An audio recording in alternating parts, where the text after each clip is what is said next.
Welcome to Creative in Tech, a podcast show powered by ReadSpeaker AI.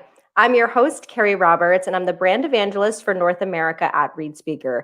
And this show is all about highlighting various brands, organizations, and people that are creatively using one of the fastest growing spaces in technology, artificial intelligence, which includes things like chatbot, voice, and more. And today we're talking more in the retail space about how we can use voice technology for shopping and e-commerce. And I have joining me today the CEO and co-founder of a company called Blutag, Mr. Shilp Agarwal. Welcome. So thrilled to have you here today. Hey, Carrie, thank you for having me. I'm excited to be here. Yeah.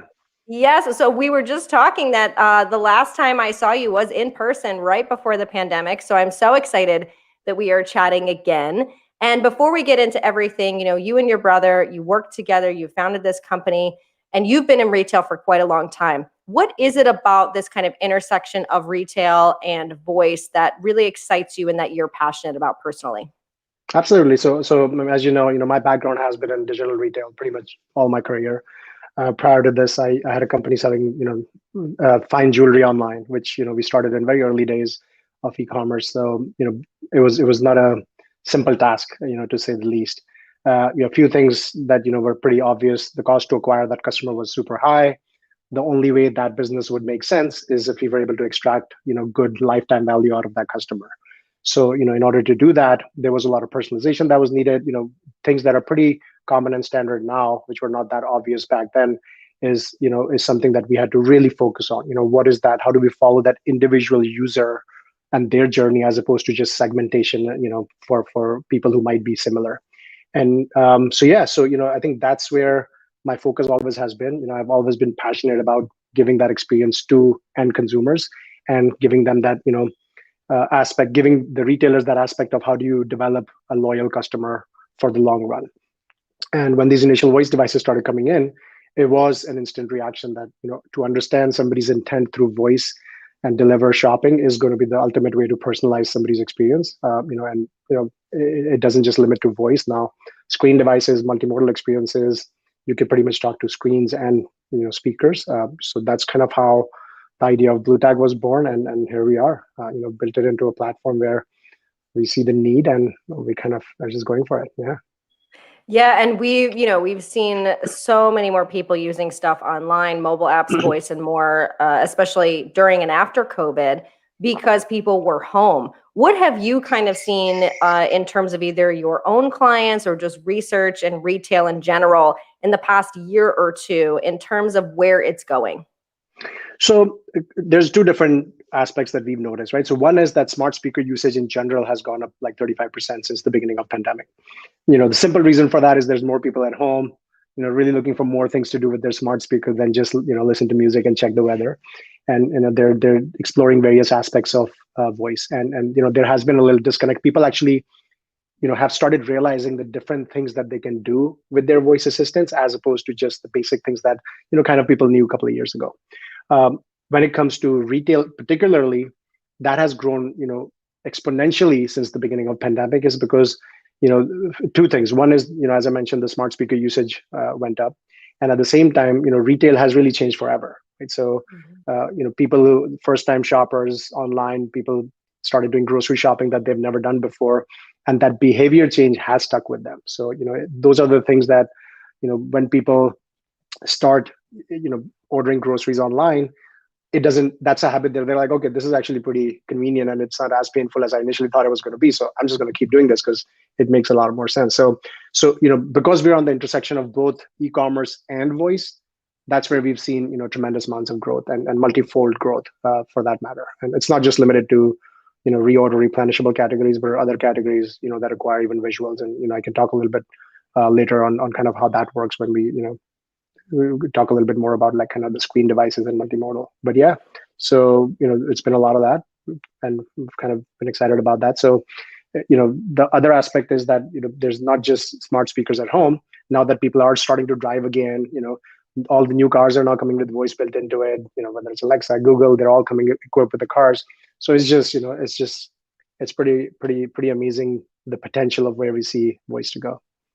Yeah, I think, when people think of retail and e-commerce, they tend to think, okay, well, I can just purchase with voice through Amazon. and they're not really sure, can I do that with other companies or other organizations, or how do I do that, or is it secure? You've worked again with a variety of clients. Can you talk about, how companies can do this, and then maybe some use cases? So it's not just buying through Amazon, but you can buy through their store as well. Yeah, absolutely. So I think initially when the first voice commerce numbers started coming out, right? I think it was in 2017 when the first number, $2 billion in voice commerce happened, in 2017. And at that point, I think it's fair to assume that bulk of that purchasing was people using their Alexa devices on Amazon.com. And that also, primarily reorder and replenish items. You're reordering diapers, you're reordering like paper towels and things like that. Since then, it has changed a lot. Then, after that, before the pandemic, people got used to buying, event tickets, movie tickets. Again, did not require a visual. You could do that through voice quick. And then, it started moving even further along. People have started interacting with other brands and shopping on with other brands who don't exist on Amazon.com. And that's the area where that education piece comes in, because people who found it really easy to, and people who started reordering using Alexa on Amazon.com, they actually loved it. So they would like reorder their coffee all the time with that. And but with that said, they also did not realize that they can actually do that with their favorite brands that are not on Amazon.com.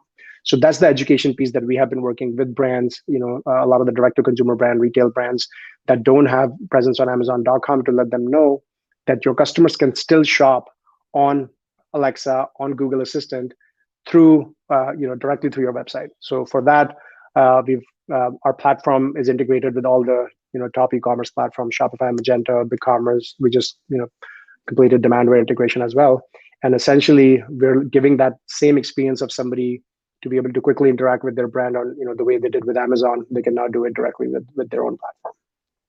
Which is great to hear, because like you said, I mean, some people, okay, yes, you can use the Amazon or Google device, but you don't have to use their shopping. You can create your kind of own brand. When you, work with some of these brands, did they talk about not only creating a scale and being able to purchase through it, but do they talk about, really making it their own in terms of, adding music to it, adding a voice, really customizing it to some capacity? Are we there yet? Or is that something that you see kind of retail going towards in the future? We're absolutely there. So I think the biggest aspect of what's happening right now with every brand is that, the importance of, it's always been important to have that connection with your customer. But I think today in this new era, I think having that, very close personalized connection with your customer is more, more important than ever. So how do you make sure that when they used to walk into the store, you kind of have that store design to kind of reflect your personality, right? How do you make sure that that reflects when somebody's shopping from home or in their car? And voice is something that really brings that out. So, for example, we have some brands who would have celebrities, at the opening of, you open up a scale and, you'll have a celebrity welcoming them, saying that, hey, welcome to the store. And, we have, these products today, and this is what I use for my own fitness. And, when people start doing that and they can see that celebrity having that conversation, it really changes the kind of connection somebody has with that brand. And again, we're doing some sort of personalization where, we did that with Mother's Day and Father's Day, where people would have, again, whatever their spokesperson is come on, whether it's the smart speakers without a screen, or if it's a screen, then you actually have a video playing who, wishes Happy Mother's Day and Happy Father's Day, and then kind of just takes you into that experience. So, it makes it a lot more human, I would say, where you can actually have that connection. So I think those aspects are pretty game changing when it comes to voice. Do you find that in the retail and e-commerce space that it needs to be more of a multimodal approach where there needs to be a visual? Or do you feel like there are people that would purchase something just by speaking and listening without seeing something? I think it really depends on the product, right? So right now, I would say bulk of our usage is, I wouldn't say bulk, but, a good majority of our usage is speakers only. There's more devices, the devices with screens are coming a lot faster, but, there still are more devices that are not multimodal, that are only, headless devices, speakers. So in those aspects, I think it's fair to say that people are, when they're making a purchase, it is something that's a reorderable, replenishable items, right? So we have a lot of customers who have, those kind of items. And our top categories really are groceries, pet, baby, beauty. And these are, again, the big reasons for these categories to be popular for voice is a lot of repeat orders, and they don't require a visual, right? So when we started doing that, like for example, we have customers like Black Rifle Coffee, Don Pablo Coffee. We just bringing on a couple of larger beauty brands as well. And for them, once customer places an order, even if they placed an order, let's say using web or mobile, which initially they all did, and at that point, the ability to say that your email, your order confirmation email, or just like a reminder email can go and say that, hey, what do you think of this product? Next time you can just ask Alexa to reorder that for you, right? So now people can just say, hey, reorder my coffee from Don Pablo Coffee. And essentially it knows who you are, and it's able to grab that previous order that you did and use Amazon Pay essentially to place that order. And it's a completely friction-free method. So once people get used to that aspect of it, it is really hard to take that habit back and say that, hey, I want to go and launch a browser or launch a mobile app to make that same transaction, because now they've experienced that aspect of being able to do that with the brand. But with that said, there are certain aspects that today don't make sense for voice. If you have a really complex product catalog and you require a visual and you don't have a screen device, at that point expecting somebody to just be able to have that conversation with voice, giving them long titles and descriptions, those are the things that don't work. But we have a lot of clients who have products similar to that, and they're also able to whether it's by pushing their top products or whether it's by pushing products that are more obvious, those have been working and making sense to them. But yeah, those aspects definitely play a role. Yeah, and you mentioned something that I think is also important, myself as a branding and marketing person, is this ability to cross promote internally. So like you just explained, someone purchases a product and they send them an email to say, did you like it? Did you know that you can actually order this through voice? Because sometimes I think people do a voice skill and then they don't kind of push that marketing. Can you talk a little bit about how a brand can do that? Like once they have some sort of voice skill for retail, what other ways can they kind of cross promote and market to get people to understand how to use it and consistently use it?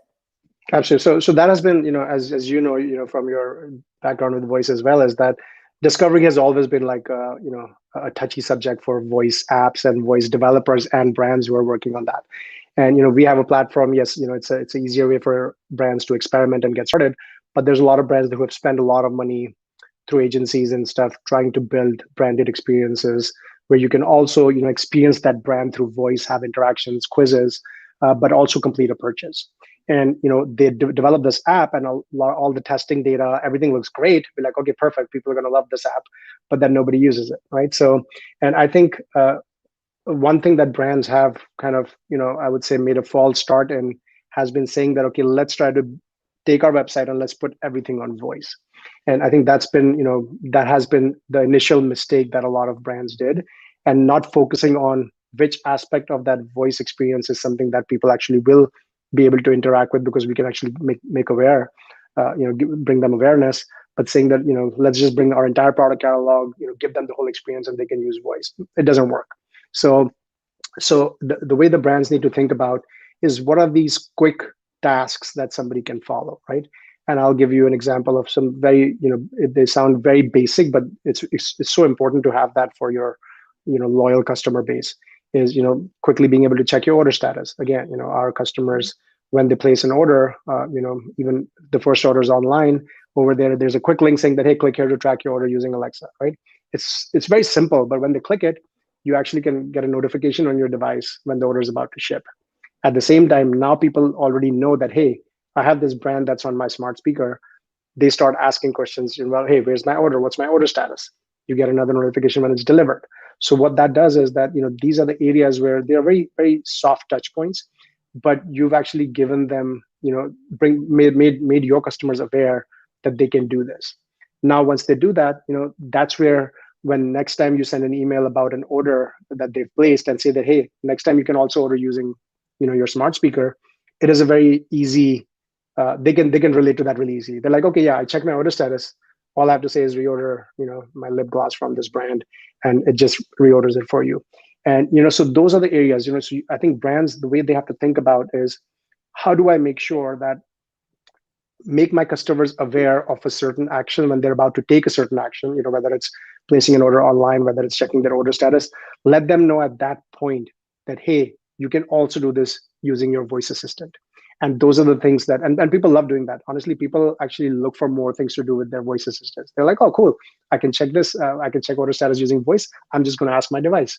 And once they do that, that's when the stickiness happens. Right? That's when they realize that, oh, I love this thing. And we I'll give an example on a use case where we have a large online grocer that we work with, and they have seen a massive increase in the shopping cart sizes. So they give people quickly ability to quickly add milk and eggs, because these are all reorder items. They're ordering the same thing. Keep building the shopping cart. It actually adds items to the shopping cart. They can then check out online or mobile, whatever they want. But at least when they're thinking about it, they're able to order. So they started seeing an 11% increase in their shopping cart sizes. Great. But now, when the pandemic hit, they faced a different problem. There was no delivery slots available. I think we all experienced that. In the beginning, we were trying to order groceries. There was just no slots available. So, they then made those customers who were coming and trying to check delivery slots online again and again.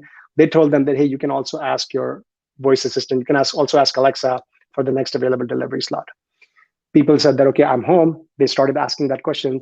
And then, anytime they would say that, okay, I don't have a slot available right now, check again later. But that was a very easy thing for people to do, right? They could be doing something else and they could just quickly ask.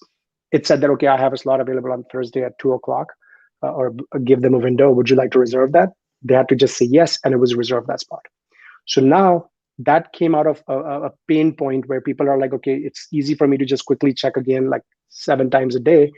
But now that the slots are available, that habit has stuck. So now today, people are still using that as a method to reserve those delivery slots because it is the easiest way to do it, right? So I think that mindset for brands and retailers is extremely important as to what are these repeat tasks that are going to make the customer interact with your brand easily, and not focus on saying that, okay, I want to provide everything. And no, it doesn't work well because it's so hard to find this configurable product where you have to decide what weight you want this meat to be cut. Like, no, we're not going to do all that, right? Because if you try to do all that, then you will lose that customer. So I think that's the aspect that brands really have to think: do less, but do really well. Yeah, I think that's really important. It just reminded me of, with COVID now, not with voice, but, you would go to the grocery store, you did not have to sign, and you could use the chip on your card. And now everywhere I go, I'm like, I just want to use the chip. The habit has started. And then some companies have said, oh, we're going back to the way it was, which was weird. I was like, why do I want to sign it? It's gross and it takes longer. Yeah. But then also now you're like, oh, wait, this establishment doesn't have that tap. So you're right. It starts to kind of create those new habits. Once somebody shows you and says, here's a way to do it, then you can kind of continue. When you just gave the example you did, which is so smart, if a company realizes and recognizes, okay, this is something we could do with voice, I think a lot of questions brands have is how easy is that for us to do in that moment? If we're noticing that, how quickly can a brand be able to do that, assuming they already have a voice assistant, or if they don't, what would you say? They have a voice assistant, as in they have like a device, or they have they have so they already have, if they have a skill and they're already doing what you're saying and they want to add this piece, how long could that potentially take? And then on the other side, if they don't have anything and they want to kind of add this, what's the time frame? So I mean, I think what we've done is that I think there's a lot of different platforms that you can use to develop voice apps. A lot of custom development can be done. Gives you the ability to do pretty much anything that you want, right? But what we've done is that because we have a team that pretty much has done retail all their life, retail tech. We live and breathe retail tech. So what we've done is that we've taken any aspect that makes sense for voice today, and that's changing, right? There are certain things that did not make sense 2 years ago, but make sense today, so they are part of our platform. So anything that makes sense today, we have it on our platform, and that's something that we would always recommend that, hey, if you want to do this easily, use Blutag, because that really is the I wouldn't even say the easiest way, but that is the best way to service your customer through voice. But with that said, all the voice assistants have developer tools that could be used to create those experiences. If you already have a custom skill that you want to keep customized, we do have customers who have a skill which does some of the experiential stuff that maybe our platform does not do right now. But then they use our platform to plug in the commerce aspects of that, whether it's delivery status, whether it's, order tracking, whether it's just quick reordering and things like that. So yeah, to answer your question, I think they can do it on their own because the tools are available. But if they want to do it easy and quick, they can use a hybrid method as well, where they can have an aspect of the skill that just kind of works in their whole, environment, and they do it like agency style, and then the rest of it can just be a plug and play. Because, especially if they're on a supported platform that we do. Yeah, it makes sense. I love that you're saying that. I've been seeing that trend, I would say, in the last few months as I've talked to more organizations, is now, I don't know if I want to use the word template, but they kind of have these pieces of their software that they're saying, wow, I get asked this all the time. Let's just make it an option, which is kind of what you're saying, which I think is great to hear. In terms of other use cases that you do, you also have kind of this feature where like people can have coupons. Can you talk about other ways that you've seen some of your clients use some of the features that you have? Absolutely. So there's again, when it comes to voice, there's a lot of other aspects that make a lot of sense as well. So for example, we work very closely with Alexa Print team within the Amazon organizations, and it's a really cool feature, I think, and it's getting a lot more usage now because more people are home. Essentially, what it does is that it gives you the ability to print anything on your printer. Just by speaking to your Alexa device. So, for example, right now, if you want to print a coupon to Bloomingdale's, for example, you can just ask Alexa for that coupon, and it says, "Oh, I found this coupon for 20% off. It's on, for next Wednesday. Would you like to print it?" All you have to do is say yes, and it kind of prints it for you. So that coupon aspect works in a couple of different ways, where whether you're waiting for a sale or whether you're waiting for like that 1 day sale to happen, to be able to ask, is there any specials today, or is there a coupon available for buying these shoes? It can speak it back to you, it can email you, or now it can also print it for you. So that aspect is becoming more and more popular with us, where people are able to just they're walking out of the door, going into the store, quickly ask your device, be like, "Hey, is there a coupon?" If it responds back that "Sorry, I don't know that means that retailer does not have a skill." And now, with us having more than 500 retailers, we do see more and more people getting very used to asking that question, and realizing, and we actually get emails from some customers, because online through our SEO, when we talk about the different features and use cases we do, we're like, "Hey, I couldn't find this coupon online," and like there's nothing we can do, but like, okay, there's no skill for this. So it's interesting to see how like people, because the end consumer, it's very different, right? Like with mobile apps, it's different because you actually have to go, you have to download that mobile app for the brand. That you downloaded it because it's on your device. With voice, it is so seamless now because it does not require a lot of that account linking that was necessary back then. Some use cases still need that, but just saying, be like, "Hey, can you reorder my coffee from here, or reorder my, or check order status from this brand?" It actually is able to quickly just ask for a confirmation, be like, "Hey, I'm going to enable this skill. Do you want to check the order status?" You're saying yes, and it enables it on your device. So it's so friction free because you don't realize that you've actually enabled it. And once it's enabled, you can have a conversation, pretty much like a 1P experience, where you're checking order status by just saying that, "Okay, add, this thing to my, XYZ cart." And so those are the kind of things that I think people realize that it is becoming, a habit, and that's where that voice comes into play really, really well, because people don't realize that, am I actually talking to a voice app, or am I just talking to my smart speaker, which knows about all the deals? So I think, and I think it's just a matter of time that every single brand will be on voice assistants. It's just that depending on where that sits on their roadmap, but yeah. And is there any, in terms of, when people are worried about privacy, we think about, I was just saying the other day, we were talking about banking, and when the idea came that you could deposit a check with your phone, there was like, "Oh, no, and now I do that all the time." Yeah. So do you see like now, elements of ways to make sure that someone isn't ordering for them, or that it's using the correct card? Are they integrating with their email and double verifying somehow? Or do you think also that it's just people are going to eventually get used to it and feel more comfortable as they do with some of these other things that come up? I think it's like, you said it correctly, right? So like when first mobile banking came in, not even, let's even go back further, like not even depositing check, just being able to like check your bank balance and transfer money through your phone. It was something that freaked everybody out, right? We were all nervous about that because that's a lot of, you're giving access to somebody to your bank account. But, with time that kind of goes away. So I think we're going through the same thing. I think voice, I would say, I almost feel like that question does not come to us anymore. So when we used to have these conversations with retailers, a couple of years ago, that was a question that came in a lot more than not. I think now I'm just trying to think. I think that question does not come up anymore because I think it's just a matter of, people have realized that it's going to go in that direction. I think people realize that there might be, certain things that they're not 100% about how it works. They'll always ask us on that. But I think the biggest thing is that they know that it is becoming such a big aspect of interacting with your customers that it will be solved if it's not solved today. So whatever the needs are going to get solved. Whether it's so yeah, I think that question is something that uh, still is people think about, but it's going away very quickly. Yeah, well, and that order of convenience, because like you said, there are organizations that is their job to make sure that all that cybersecurity and all that stuff is done well. We are recording this in June, which is Pride Month, and Pride is all about just inclusion. And I always say it's not just inclusion in terms of Pride or LGBTQ, but just all the time when we think of retail and e-commerce being inclusive to a diverse group of people. How do you think the retail industry can do that when it comes to voice? How can they be maybe more inclusive, do you think? So I think it's important. Again, brands these days focus so much on what they stand for, right? And I think the new customer, the I would say the younger consumer is very aware of that as well. For them, yes, pricing is always important. You always compare. The quality always matters.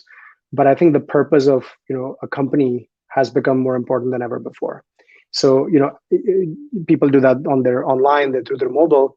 But going back to voice, I think that's probably I would maybe I always sound biased, but I think because I've seen so much retail over the last couple of decades, the way you can express your brand and what you stand for through voice is something that really is not possible through any other channel, right? So again, I had mentioned that we had a celebrity who endorsed a brand, and they were basically welcoming somebody, for Mother's Day or Father's Day. Just like that, having your spokesperson talk a little bit about inclusion and diversity, and in Pride Month, and kind of open that when somebody starts interacting with your brand through voice, opening with that message, is so huge. I think at that point you really have connected with that consumer at pretty much the ultimate level you can in a digital world. Yes, you go into a store, it's very different, but if you want to connect with that customer on with your brand at that level, I think it's so important to have a voice be a part of that. Yeah, I agree. You've given us a lot of great advice here today, but is there maybe one tip you would give retailers or people in the e-commerce industry when it comes to voice, whether it's starting it, whether it's ways to improve it, be a part of it? What's maybe one tip that you would give? I think they have to start or sooner than later, because I think what's happening is that I think a lot of brands are going through this aspect saying that, oh, voice isn't that big right now. We have to hit these numbers in our KPIs. The voice is not something that's kind of playing that role, because the number of users that we get on mobile or web are just, a lot more than voice. I think it's just a very wrong way to think. You just start and that's exactly what I was saying earlier, is that there are certain aspects that do make sense today. And having, so for example, we have customers who are getting, this one person we brought on board 3 months ago, they're getting like 25, 30,000, interactions through the voice assistant every month, right? And now what's happening is that their customers are so aware of that they have all these voice apps that have been enabled on so many devices out there, right? And now when the technology changes, and now when you have the ability to later send them a reminder, be like, hey, are you running out of your coffee? Do you want to reorder it? All those things, these brands are going to have such a massive advantage, a year, 2 years down the line, because they'll have, tens of thousands or more of these voice apps that have been enabled across all devices, that they already have that connection. Yes, you can start at that point, you can spend a lot more money and get those enablements as well. But I think the learning and the initial advantage that a lot of these brands have is massive. And I think most of the brands that we work with kind of see that, and they realize that they're doing this not for today, they're doing this for 12, 16, 20 months from now. That's why they're doing it right now, but they see value right away. So I think what I would say to brands is that do it now. Don't think about how much usage it is, but you have to do it right now. You have to get that going today, because you need to, it takes time to build that customer base who's going to start interacting in that fashion. Yeah, it's just like when social media first started, everything else starts. It's kind of, are you going to be first we're kind of catching up later on. So I appreciate you saying that. And if people want to learn more about anything we spoke about, they want to connect with you or learn more about your company, where's the best place to do that? They could go online. We have our site, it's blue.ai. It's BLU.ai, no E, just BLU.ai. They can send me an email directly, and it's my first name at blue.ai, so it's Shilp at BLU.ai. I'd love to hear anybody's thoughts. Anybody has any questions or just literally wants to geek out about voice. I'm always around. So thank you. Well, I appreciate you being here so much and bringing so much value. And I look forward to hearing how Blutag continues and chatting with you again soon. Thank you, Carrie. It was great. Thanks for having me. And if you are listening and watching, don't forget to subscribe to the ReadSpeaker.ai YouTube channel, as well as our audio podcast, Creative and Tech, wherever you listen to podcasts.